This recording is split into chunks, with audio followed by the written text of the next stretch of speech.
Hi friends, welcome to Kavyanayana cooking channel. ನಾನು ಸುಷ್ಮಾ. ಬನ್ನಿ ಇವತ್ತೊಂದು ಸ್ವೀಟ್ ರೆಸಿಪಿ ಮಾಡೋಣ. ಏನಪ್ಪ ಅಂದರೆ ಅಕ್ಕಿ ಪಾಯಸನ ಯಾವ ಥರ ಮಾಡೋದು ಅಂತ ತುಂಬ ಸುಲಭವಾಗಿ ನಾನು ತೋರಿಸ್ಕೊಡ್ತೀನಿ. ಹಾಗೆ ನಮ್ಮ ಚಾನಲ್ನ ಸಬ್ಸ್ಕ್ರೈಬ್ ಮಾಡ್ಕೊಂಡು ನೋಡಿ ಫ್ರೆಂಡ್ಸ್. ನೋಡಿ, ನಾನಿಲ್ಲಿ ಕಾಫಿ ಲೋಟದಲ್ಲಿ ಅರ್ಧ ಲೋಟ ಆಗೋಷ್ಟು ಸೋನಾ ಮಸೂರಿ ಅಕ್ಕಿನ ತಗೊಂಡಿದ್ದೀನಿ. ಅದನ್ನು ನಾನು ಒಂದೆರಡು ಬಾರಿ ಚೆನ್ನಾಗಿ ತೊಳ್ಕೊತೀನಿ. ನೋಡಿ, ನಾನು ಒಂದೆರಡು ಬಾರಿ ಚೆನ್ನಾಗಿ ತೊಳೆದು ನಾನು ಒಂದು ಅರ್ಧ ಗಂಟೆ ಈ ಅಕ್ಕಿನ ನೆನೆಯೋದಕ್ಕೆ ಬಿಡ್ತೀನಿ. ತುಂಬ ಸುಲಭವಾಗಿ ಮಾಡ್ಕೋಬೋದು ಫ್ರೆಂಡ್ಸ್. ಯಾವುದಾದ್ರೂ ಹಬ್ಬ ಬಂದರೆ ಇಲ್ಲ ಯಾರಾದರೂ ನೆಂಟರು ಬಂದಾಗ ದಿಢೀರಾಗಿ ಏನಾದರೂ ಸ್ವೀಟ್ ಮಾಡಬೇಕಪ್ಪ ಅಂದರೆ ಬೇಗ ಕ್ವಿಕ್ಕಾಗಿ ಮಾಡೋವಂಥ ಸ್ವೀಟ್ ಇದು. ಒಂದು ಸತಿ ಟ್ರೈ ಮಾಡಿ ಫ್ರೆಂಡ್ಸ್, ನಿಮಗೆ ಗೊತ್ತಾಗುತ್ತೆ. ನೋಡಿ, ನಾನಿಲ್ಲಿ ಅರ್ಧ ಗಂಟೆನ ನೆನೆಸೋದಕ್ಕೆ ಬಿಡ್ತೀನಿ.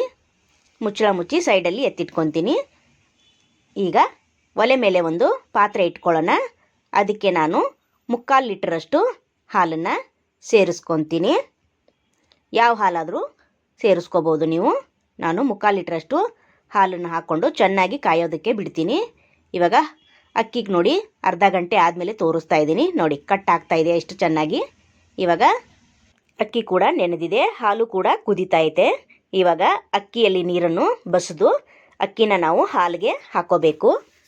ನೋಡಿ, ಅಕ್ಕಿ ಚೆನ್ನಾಗಿ ಹಾಲಲ್ಲಿ ಬೇಯಿಸ್ಕೋಬೇಕು.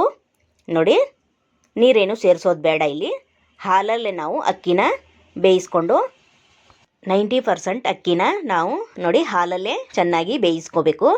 ಎಷ್ಟು ಬೇಯೋವರೆಗೂ ಅಂತ ನಾನು ತೋರಿಸ್ತೀನಿ. ನೋಡಿ, ಇವಾಗ ಚೆನ್ನಾಗಿ ಹಾಲು ಕುದೀತಾ ಇದೆ, ಅದರಲ್ಲಿ ಅಕ್ಕಿ ಕೂಡ ಚೆನ್ನಾಗಿ ಬೇಯ್ತಾ ಇದೆ. ನೋಡಿ, ಅವಾಗವಾಗ ಕೈಯಿಂದ ತಿರುಗಿಸ್ತಾ ಚೆಕ್ ಮಾಡ್ತಾ ಇರಿ. ನೋಡಿ, ತುಂಬ ಸುಲಭ, ತುಂಬ ಈಸಿಯಾಗಿ ಮಾಡ್ಕೋಬೋದು ಫ್ರೆಂಡ್ಸ್. ನೋಡಿ, ನಾನು ಬೇರೆ ಪಾತ್ರೆಗೆ ಟ್ರಾನ್ಸ್ಫರ್ ಮಾಡ್ತೀನಿ. ಅದು ಚಿಕ್ಕದಾಯಿತು ಪಾತ್ರೆ, ಅದಕ್ಕೋಸ್ಕರ. ಇವಾಗ ಅಕ್ಕಿ ಕೂಡ ಚೆನ್ನಾಗಿ ಬೆಂದಿದೆ. ನೋಡಿ ನೋಡಿ ಯಾವ ಥರ ಬೆಂದಿದೆ ಅಂತ ತೋರಿಸ್ತೀನಿ. ನೋಡಿ ಕೈಯಲ್ಲಿ. ನೋಡಿ, ಇಷ್ಟು ಬೆಂದರೆ ಸಾಕು ನಮಗೆ. ನೋಡಿ, ಇವಾಗ ಇದು ಆಗಿದೆ.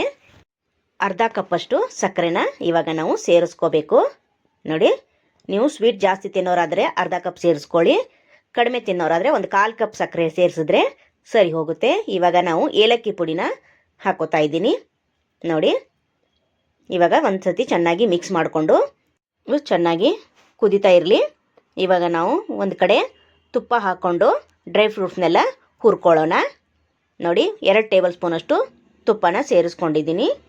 ಗೋಡಂಬಿನ ಹಾಕ್ಕೊಂಡು ನಾನು ತುಪ್ಪದಲ್ಲಿ ಫ್ರೈ ಮಾಡ್ಕೊತಾ ಇದ್ದೀನಿ. ಹಾಗೆ ಬಾದಾಮು ಕೂಡ ಚಿಕ್ಕದಾಗಿ ಕಟ್ ಮಾಡಿ ಅದನ್ನು ಕೂಡ ಸೇರಿಸ್ಕೊತಾ ಇದ್ದೀನಿ. ಹಾಗೆ ದ್ರಾಕ್ಷಿ ಕೂಡ, ಅದನ್ನು ಕೂಡ ಹಾಕ್ಕೊಂಡು 3 ತುಪ್ಪದಲ್ಲಿ ನಾನು ಚೆನ್ನಾಗಿ ಫ್ರೈ ಮಾಡ್ಕೊತೀನಿ. ನೋಡಿ, ದ್ರಾಕ್ಷಿ ಉಬ್ಬಿ ಬರಬೇಕು, ಅಲ್ಲಿವರೆಗೂ ಚೆನ್ನಾಗಿ ಫ್ರೈ ಮಾಡ್ಕೋಬೇಕು.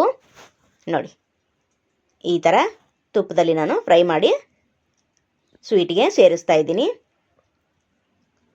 ನೋಡಿ, ಹಾಗೆ ನಮ್ಮ ಚಾನಲ್ನ ಇನ್ನೂ ಯಾರು ಸಬ್ಸ್ಕ್ರೈಬ್ ಮಾಡ್ಕೊಂಡಿಲ್ಲ, ಪ್ಲೀಸ್ ಹೋಗಿ ಸಬ್ಸ್ಕ್ರೈಬ್ ಮಾಡ್ಕೊಳ್ಳಿ. ಬೆಲ್ ಐಕನ್ನ ಪ್ರೆಸ್ ಮಾಡಿ ಆಲ್ ಅನ್ನೋ ನೋಟಿಫಿಕೇಷನ್ನ ಸೆಲೆಕ್ಟ್ ಮಾಡಿಕೊಂಡ್ರೆ ನಾವು ಹಾಕೋ ವಿಡಿಯೋ ಎಲ್ಲ ಮೊದಲು ನಿಮಗೆ ಬರುತ್ತದೆ ಫ್ರೆಂಡ್ಸ್. ಆಗ ಎಲ್ರಿಗಿಂತ ಮುಂಚೆ ನೀವೇ ನೋಡ್ಬೋದು. ಇವಾಗ ಸ್ವೀಟು ರೆಡಿ ಆಯಿತು. ಸರ್ವಿಂಗ್ ಬೌಲ್ಗೆ ನೋಡಿ ಸರ್ವ್ ಮಾಡ್ಕೋತಾ ಇದ್ದೀನಿ. ಸೂಪರಾಗಿರುತ್ತೆ ಫ್ರೆಂಡ್ಸ್. ನೀವು ಒಂದು ಸತಿ ಟ್ರೈ ಮಾಡಿ, ನಿಮ್ಮ ಫ್ಯಾಮಿಲಿ ಫ್ರೆಂಡ್ಸಿಗೆಲ್ಲ ಶೇರ್ ಮಾಡಿ. ನೋಡಿ, ಸೂಪರಾಗಿ ಕಾಣಿಸ್ತಾ ಇದೆ ಅಲ್ವಾ? ರುಚಿ ಕೂಡ ಅಷ್ಟೇ ಚೆನ್ನಾಗಿರುತ್ತೆ. ಸೂಪರ್. ಹಾಗೆ ನಮ್ಮ ವಿಡಿಯೋ ನೋಡಿದ್ದಕ್ಕಾಗಿ ಧನ್ಯವಾದಗಳು. Thank you for watching.